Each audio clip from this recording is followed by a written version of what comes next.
The microphone always works better when it's on, so. Hi everybody, and thank you for sticking around to the end and for checking out of your rooms quickly enough to make it back here.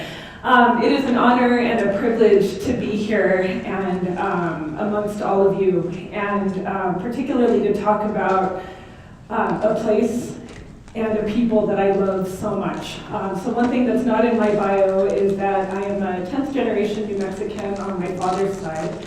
But I have a confession, I was actually born in California, so don't hold that against me. My parents moved back here when I was 2 years old, so in my heart I'm still a girl from Deming.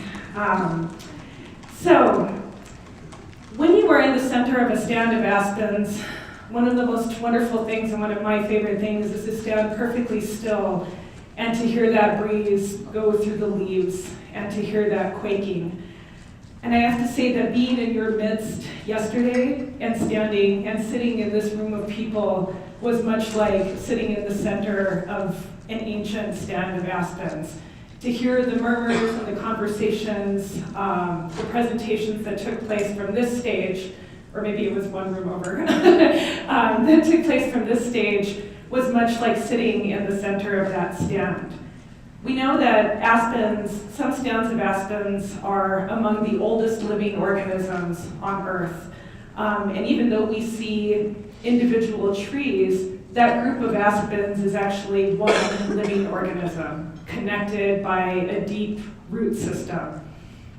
I think of the people in this room much the same way, that we are all individuals, that we care for our land in the ways that the land needs, that we each have our own unique relationship with the land, but that we are all connected by an intricate root system. And so if we add up the years of experience and the years of living in relationship with the land consciously, we also realize that the wisdom in this room is probably as ancient as that of a stand of aspens. And yet, we know that when we leave here, we're going back into an environment and to a country that seems deeply divided, and more divided than I can remember at any point in my life. And so, what do we do with what we've gained here? How do we go back into this environment that doesn't always live at the radical center? That is in fact very heavy on radical and not so heavy on center at this point. So I'd like to offer some of my grandmother's wisdom. Whether you grew up speaking Spanish in your home or not, if you were raised by a Chicana or a Mexican grandmother, you grew up being raised by dichos, by little sayings, proverbs that held nuggets of wisdom. That was one of the ways that my grandmother, Rosie, raised us. And one of the things she used to say is that cada cabeza es un mundo. Cada cabeza es un mundo. Every mind is its own world.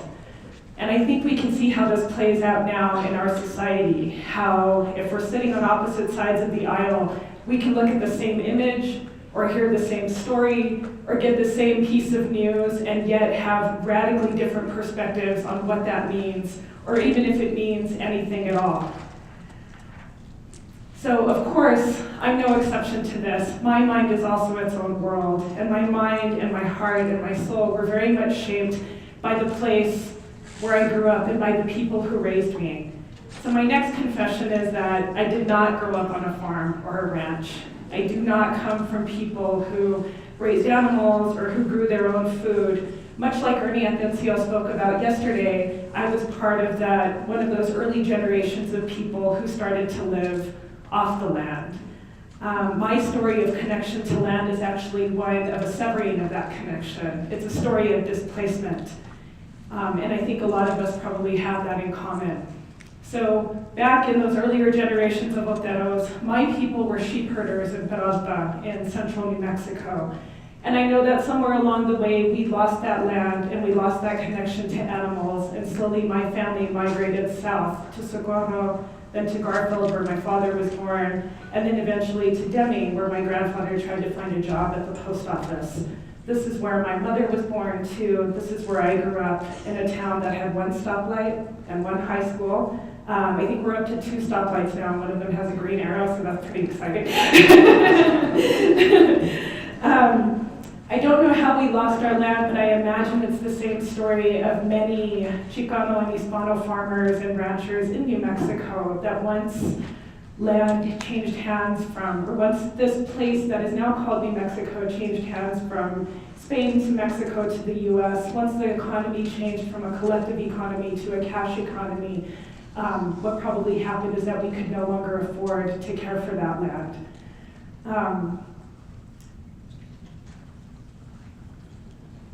I don't come from a ranch or a farm. My great-grandfather on my maternal grandfather's side worked in a coal mine. My great-grandmother died in childbirth. And their child, my grandpa Florentino Moran, spent much of his childhood on a ranch in Dolores, Texas. He was the last person to grow up connected to the land in my family line. And eventually he migrated to Columbus, New Mexico with the Civilian Conservation Corps because he was in need of money and in need of work. It was on one of those weekends, working in one of the CC camps, as he called them, that he drove the boys from Columbus into the big city of Deming for the weekend, and that's where he met my grandmother. My grandmother seems to have sprung whole from the earth in Deming with a cigarette in one hand and a cold beer in the other. She grew up without much. She was a force of nature. And I like to say that my symbol for my grandmother is a rolling pin. And on the one hand, that rolling pin provided love and nurturing and care and sustenance. And on the other hand, depending on her mood, that rolling pin was a weapon. Because my grandmother grew up without much, she really liked pretty things throughout her life and tried to fill her life with pretty things. She loved us fiercely. And you didn't want to get on her wrong side. I was fortunate that I was always one of the grandchildren who stayed in her good graces. Because once you were on the bad list, it was hard to move off of it.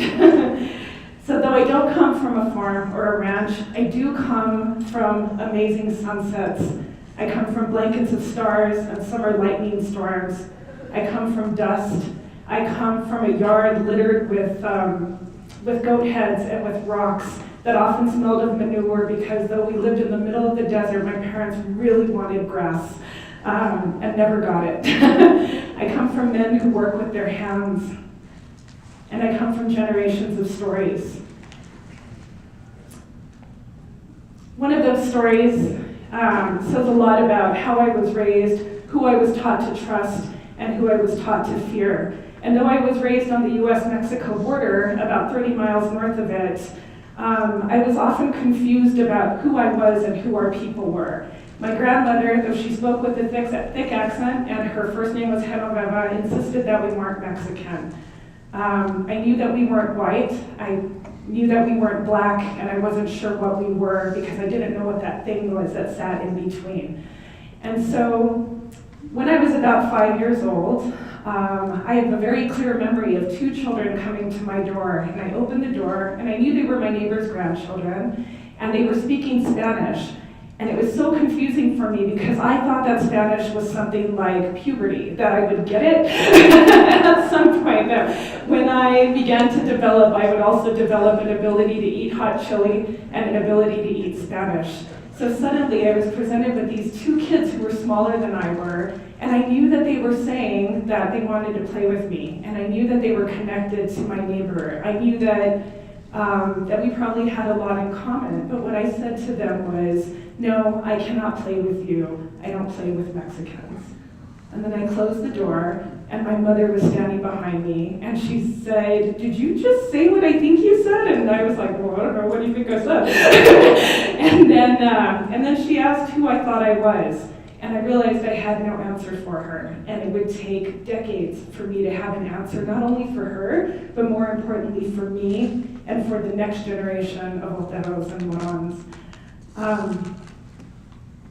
So when I talk about displacement from land, it's more than land that I was severed from, it was also culture. When Ernie spoke yesterday, it reminded me a lot of my own story, that even though my parents' first language was Spanish, they didn't teach my brothers and me. They still wanted us to be American, they still wanted us to succeed. And so our names went from Florentino and Genoveva and Pantaleon and Rosaura to Oliver and Albert and Perry and now you have a Michelle. I'm happy to say that my husband and I are raising a Paloma and an Enrique, so I think we're getting it back. So something was ingrained in me, however subtly, that to be Mexican, to speak Spanish, to be a person who worked with your hands and got your hands dirty, whether that was through working the land or through being a laborer, that all of that was something I was supposed to overcome in my life. And I did my best to overcome it. I did really well in school. I joined every club I could. I drew a big circle around New Mexico, and I said, if I can go anywhere outside of here, once I graduate from high school, I'll have made it. I thought that what I was, how and where I'd been raised, was something that was a deficit. But really what I've learned is that my roots, my parents' first language, my family's work ethic actually holds the key to how I am to live in this world. And I think the same thing of land-based peoples. My degree opens doors, but my roots tell me what to do once I get into the room. I'm thinking of a story that I heard from one of you yesterday, and it's a story about a picture on a wall of two cowboys roping a cow or a steer. And one's got a cow by the head, and the other cowboy is coming in to get the heel, and what's written on that picture are the words, skilled labor. And how we've come to change our narrative about skilled labor. We've come to focus our education system and how we train young people to be in the world as strictly needing to have a degree, which is why I'm so excited about the apprenticeship program that is happening here through the Quivira Coalition, and excited to see all the different ways that are being offered to people to be in relationship with the land, to be able to work on a farm, to be able to work with animals, and to keep us in contact with the ground on which we walk and the ground that sustains us. Another thing my grandma used to say when we got hurt was a little nursery rhyme, and it just went, sana, sana, colita de rana, si no sanas hoy, sanarás mañana. It doesn't make much sense in English or Spanish. It just means heal, heal, tail of a frog. If you don't get better today, you'll get better tomorrow. But it rhymes. And so when I think about what the role of writers, of land-based people, of artists, of farmers and ranchers, part of our role is to heal. Food heals us. Relationship to land heals us. Telling our stories heals us. Reconnecting with our language and the story of place heals us. And I think that these gifts of being able to heal land and to heal ourselves through our connection to land uniquely position us not only to heal and restore the land, but perhaps to heal the soul as well. So what I'd like to invite you to do, you didn't know this was going to be interactive. I would actually like to invite you to stand up, but not yet. And I would just like you to find somebody who might be like the little kids at the door, somebody who seems different from you. If you are wearing Birkenstocks, find someone wearing boots. If you were wearing a baseball cap, maybe find somebody wearing a cowboy hat. I'd like to invite you to just get up and find a partner across the room who maybe isn't somebody that you would normally build a bridge with. What do you bring to this community, and what do you receive in return?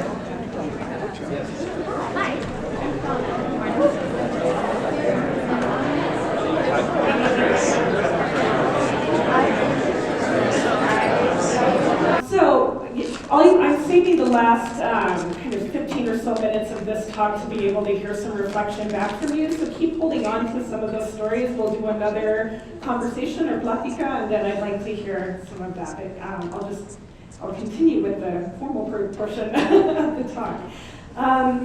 So a few summers ago, my husband, stepchildren, and I rode the Cumbres and Toltec train from Chama to Bonito. We ducked up into Colorado and back to New Mexico through rock tunnels, over a suspension bridge, and alongside deer and elk. The fires in Jemez and southern Colorado were beyond our view, and the only hint of destruction as we pulled out of the station were spiderweb tents hanging from the branches of aspens and pine along the tracks. I imagine how gorgeous the ride must be in early October when the aspens are torches lighting up the mountains.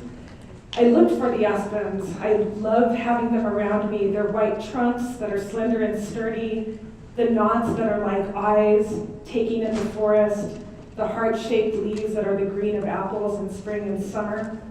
I love the sound of a breeze through an aspen forest, the quaking of the leaves as though each and every tree in the stand takes a breath. But that summer I realized the aspens are dying. Swaths of mountain are covered in tree bones, like skinny old men eaten by time and disease.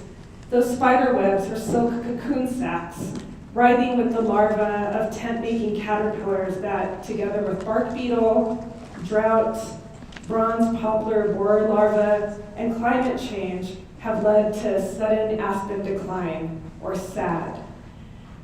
It's no coincidence to me that the acronym for the thing that is killing the aspens is SAD. And when I think about one of the consequences of being severed from land, being severed from culture, I think of sadness and depression. I think of a young man in a workshop that I led several years ago at the Native American Community Academy. Matt was from his grandfather's ranch near Gallup, and his mother and his stepfather and him and his brother moved to Albuquerque so that he could go to school. And every week when Matt would come into the classroom to do our art project, he would plop down on the couch and lie down and just moan. And I wondered, as I got to know Matt, I realized that there was something about being here in this city, away from his grandfather, away from the animals, away from the landscape and the horses and the people that he loved, that actually made him ill, that made it hard for him to participate in school, to want to participate in this art project. And what I learned from Matt is that disease can actually, it's actually dis-ease. We are not at ease when we're not in the place that gives us life. That summer in Chama was difficult, not only in Chama, but everywhere. I had my own sadness, and I was doing my best to stave off a depression that had crept into me in early June and didn't seem to want to go away. These bouts are always worse when I try to fight them, when I try to hold them at arm's length. When I am feeling sad, if I can just kind of sit in a room with my sadness and ask it some questions and just accept that it's there, even though I don't really want it around because it's the guest I didn't invite to the party, then I feel that I'm better able to deal with and adapt. On that train ride, I felt like the aspens were looking into me. I felt myself an aspen. And yet, there was beauty in that connection to the aspen and to all of those trees, both the healthy ones and the ones that were already writhing with disease, or the ones that had already died but were still standing. I'm thinking of Alice Walker's wonderful book, The Color Purple, and I'm thinking of Shug Avery, one of the central characters, who talks about discovering God in a way that is meaningful for her. And she realizes that God can be the color purple, God can be nature, and she came to a moment in her life where she felt so connected to everything and all the beauty in the world that she said, I knew that if I cut a tree, my arm would bleed. So the aspens are fighting. They're up against a lot. They're up against climate change, against drought. Some of them are literally starving to death. They're not getting the nutrients they need. They need sunlight. They need fire in order to burn down the taller pine trees and other conifers that are blocking out the light. And I think about myself as an aspen and how we are like aspens. We too are susceptible to climate change. We're susceptible to fire and to the elements and maybe to policies that don't help us or protect our land. So like the aspens, we too need light, sunlight, water, and we need connection. So in the spirit of connection, I would like to invite you to find a new partner. And I would like you to think about the root system that is the Quivira Coalition, the thing that connects each and every person in this room. And I would like you to talk with your partner about two things. One, what do you bring to this community? What is the gift that you bring? And the second question, what do you receive in return? So again, we'll take about 8 more minutes. I'll whistle when we're done because that seemed effective. I'll see you back in 8 minutes. Thank you. I think a lot about what it means for us as a species to be disconnected from the food we eat, from the land where it's grown, and from the people who grow the food that we eat and work with the animals that we eat. And I think a lot about the healing role that people in this room can play in reestablishing a relationship between the folks outside of this room who are eating and the folks who are connected to the land. And a character who comes to mind is the curandera, the traditional Mexican healer, Ultima, who's the central figure in Rodolfo Anaya's book, Bless Me, Ultima. Ultima was an old woman, and when the book begins, she goes to live with a family that's in the village. And the role of the curandera back then was to heal, to provide spiritual comfort, to harvest herbs, to pass her knowledge on to the next generation. And the community's responsibility back to that healer was to take care of her. So Ultima wasn't paid in checks. She didn't have a Square account or credit cards. She was provided for. The community provided her with food and care, and in the last years of her life, she went to live with the family of this young boy, Tony, who's the other central character in the book. I think a lot about the role that healers and writers and farmers and ranchers play in our communities. And I'm going to add the words writer or farmer and rancher to this quote from the Chicana writer Alicia Gaspar de Alba. The Chicana writer, like the curandera, medicine woman, or the bruja, the witch, is the keeper of the culture, keeper of the memories, the rituals, the stories, the superstitions, the language, the imagery of the Mexican heritage. She is also the one who changes the culture, the one who breathes a new language. And so though the practices that you all have in place in caring for the land, in raising food, in raising animals, though some of those practices might be ancient, you also adapt. You are also creating a new language and a new way for us to be in this current culture. And so to bring it back to the Aspens, I wonder about what the Aspens can teach us about vulnerability, about community, and about commitment, and how we meet each other in the radical center. So I have to confess that my radical center is both firm and mushy. Usually when I give a talk like this, when I call in my grandparents and my ancestors, I cry. And I used to be very embarrassed about that, and I now realize it's one of my superpowers. That I have the ability to cry, to maintain an open heart, to still be sensitive, knowing that that might mean my heart could be broken or that I will be hurt. And isn't that what love is? Exposing ourselves to the possibility of being hurt. That's how we love place. That's how we love each other. That's how we love land. So my last question for you is, what can you offer to this community, to this stand of Aspens? And what do you need in return as we move forward outside of this hotel, holding the radical center inside of us, and maybe connecting with folks remotely? What do you need as we step outside of this conference and go out into this world that feels divided? Here's what I can offer you. My words, my unwavering love for this place, and my commitment, despite any differences we have, to meet you in the Radical Center. Thank you.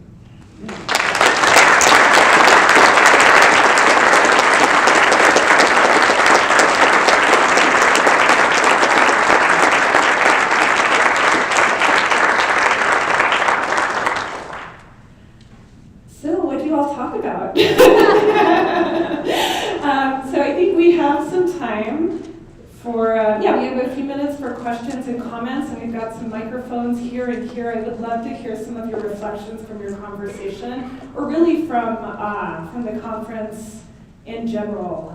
What did you learn? What did you discover? What are you taking with you as you leave here?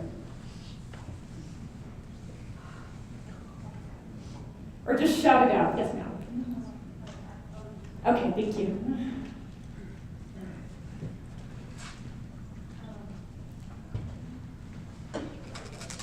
It should be on now. Oh.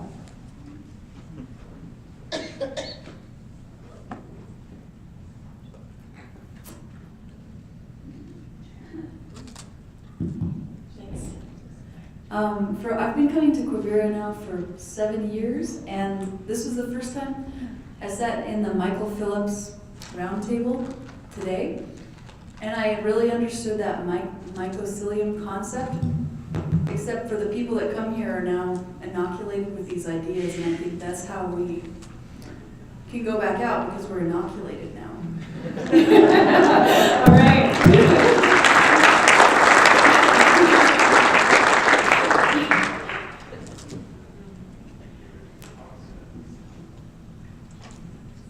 Yeah, thank you for your comments. It was really great to hear your perspective. And I think about, I grew up in an aspen forest, and I'm also a geologist, and I think about mycelium and how learning that the root systems of aspens are ancient beyond our understanding, even though we have this complex brain, but it's just but it's only like 10,000 years.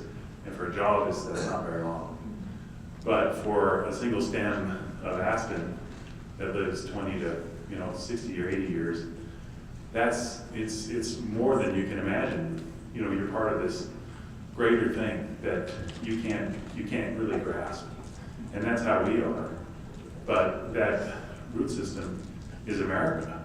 I mean, we are part of something greater, and we have to remember that and understand that. And all these little different, we look around the room and we're so different, but we're all tied together in this one understanding. I think it's a great thing that we're part of this experiment. Thank you.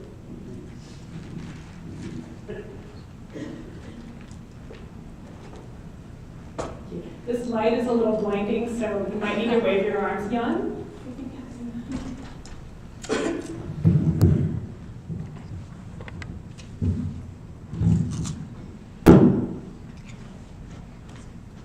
I've been coming to the Quivira conferences and meetings from the beginning, even before we had the annual meetings. So it started about 20 years ago with roundtables and smaller group gatherings, workshops, and all those kind of things. And we've, I think, woven an enormous tapestry of people here over the years.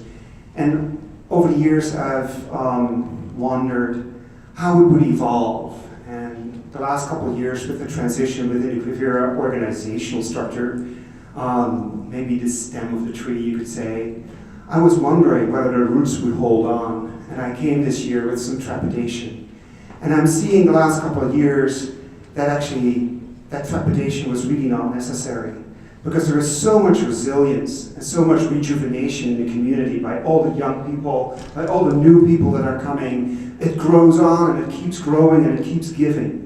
And then what I also saw is that the last couple of years, or maybe in the beginning, we were very technical. We looked at a lot of different things. We wanted to overcome the divisions between us. And there was a lot of talk about technical stuff. Last year, maybe a little bit, but definitely this year, I see there is more talking to the heart and from the heart. And I definitely recognize that in your last talk here. There was really a talk more about recognizing each other for what we love and why we're here and how we connect with each other and with the land. And I think that is so strong and so important that will keep us together. So thank you very much all for looking at each other's hearts and being really with each other in that way. Thank you.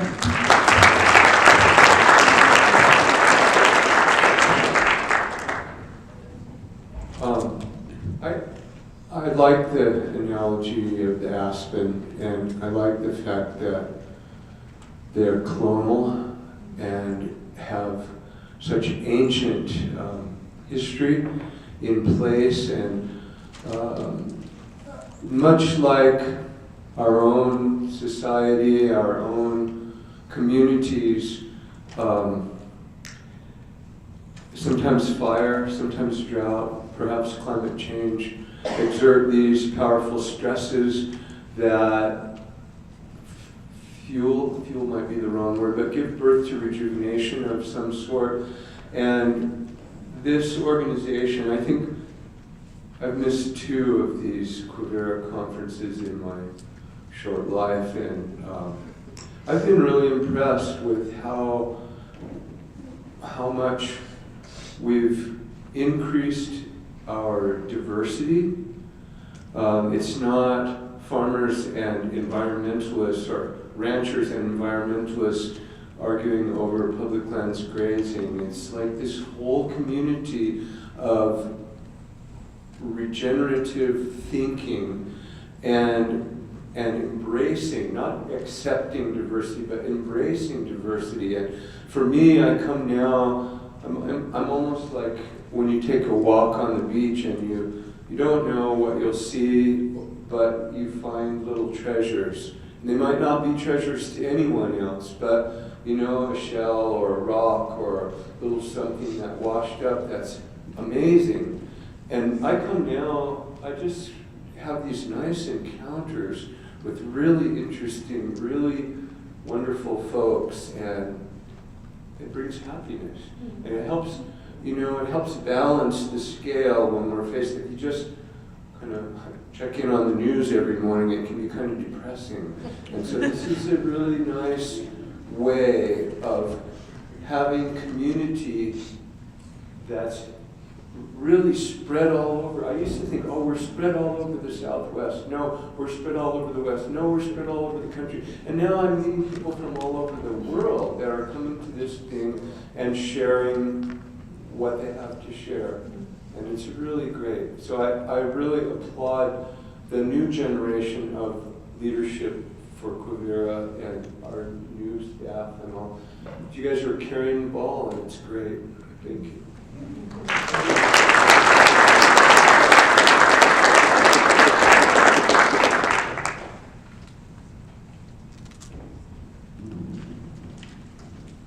Thank you for your skilled facilitation of all these and your discussion.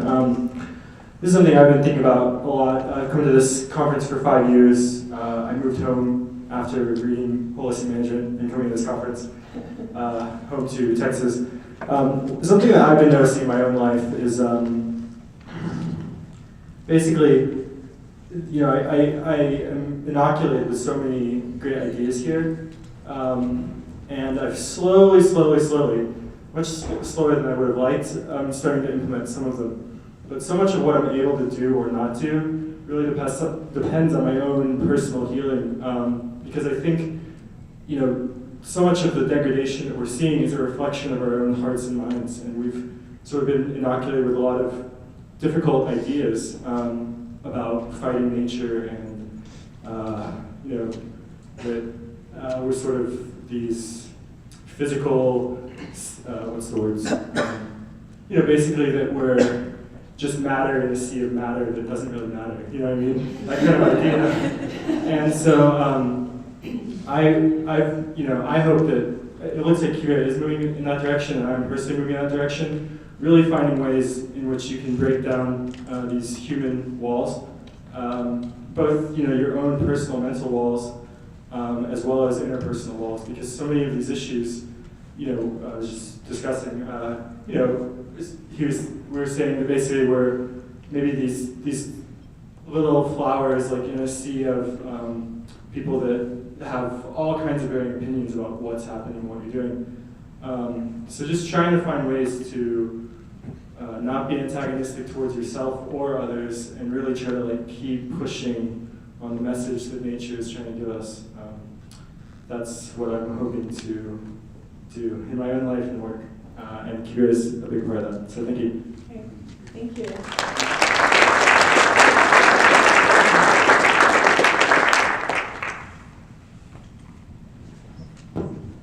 Hi, my name is Cynthia. I'm just a mom, but I just want to say thank you for Quivira for inviting my daughter, who's just a high school student. And I hope that this is planting seeds in the community to invite more high school students to be interactive in the ranching and farming, because we don't come from that. We came from a city, and now we moved to Rama, which is rural. And I didn't know my daughter knew so much about soil, farming, and I was like, where did she get all this knowledge from? So I'm hoping next year she does get invited, and I'm hoping next year that hopefully we'll have more youth here. And it was funny because when we showed up, we only saw a handful of people who were young. And now it seems like everybody's coming up to her and, who are you? What do you do? And the career opportunity wasn't big, but it was a nice social network for her to get into. So I just want to thank you guys so much for being so inviting to your guys' community. And with us not knowing much about it, it was a nice pleasure. Sorry, I'm a little nervous. You're doing great. You're doing great.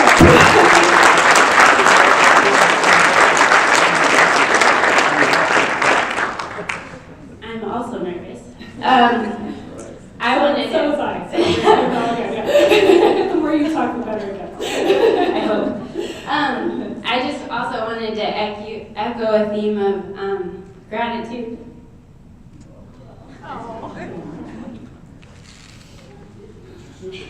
It's your superpower, yeah. There's been so many people come up to me at this conference, sharing their optimism for the land and for youth, and it energizes me as a young person here. Jesus.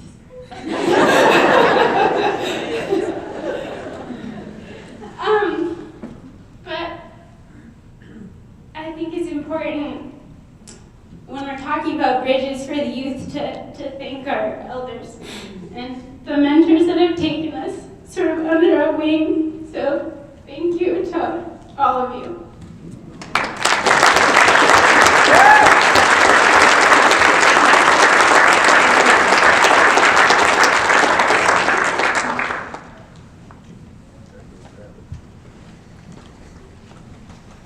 Just to kind of touch on that, I guess. I'm very grateful too, and to answer your question specifically, what will you get out of Quivira? This is my first year here, first year back in Colorado, from studying out there in San Luis Obispo. And California was good and all, but I came back to the family farm, and knowing where the farm is going, where friends and other families' farms are going, seeing people like this and knowing people like this gives me a sense of comfort and resilience, and that's so good to have. Thank you guys.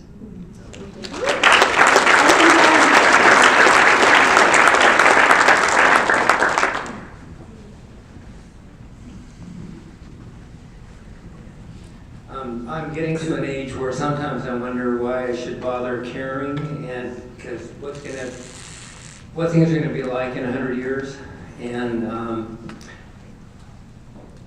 one of the things I get out of being here is I learn again why I should care, and why it does matter, and why I should keep doing things, whether I personally am going to benefit from them or not.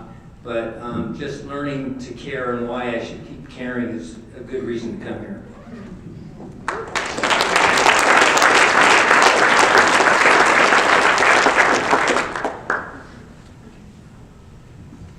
Maybe one more, and then I see Sarah moving this way.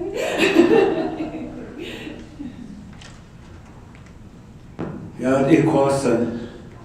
Och så dotta. Det är också hycklom. Ars annan ett ende. Asha begeit ida. Good morning, relatives, brothers and sisters. We're all basically different people wherever we are, whoever we are. but we're here for a situation. We're here, we come from our homelands, our peoples of different, as Sister mentioned here, her family ties being with the Hispanics. Some of us are Native Americans here and other nationalities. And even brought up that some of us are from across the blue waters. We all come here with our ideas. And it's all meshed in.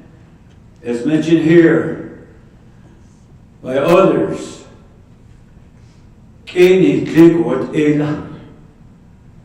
I've been told that as a youngster back home. You have relatives. You have relatives way out there. Over the mountains. Over the blue waters. It's not that we had to get to know each other from way back, like, hey, who we're born, da da da da. We're only at this level. There's this point. And, as young sister here mentioned, hey, yes, it's part of Ina, what we call Ina, back home, life. Our own lives, our own circle of lives. It's all different, yes, but the goal is there, and I just appreciate you all, and some about Quivira. Back when Catherine Baca was in the group, she said, Gilbert, come on. Well, finally it came last year. And it was her last year. But I see some things that took place just yesterday at lunch.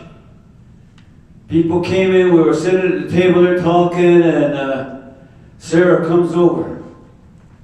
And I see it in the people who are involved here, Quivira, that open hand, not just here, it's from the body, from the human being aspect. It says here, we'll help you out in this manner. Family. To me, that's mankind, no matter who we are. We all have our terms for it. We say, so I'd like to share that, and as we go, as mentioned by people here, hey, meeting and going out, taking it back home. Yes, this will be taken back to Shiprock. So, yes, it will. People always ask, hey, we heard you went. Tell us. I said, hey, you guys gotta come next time. Come on now, I can't just tell you all the time. You get out of it. You see it for yourself. I'll sit down now. Thank you.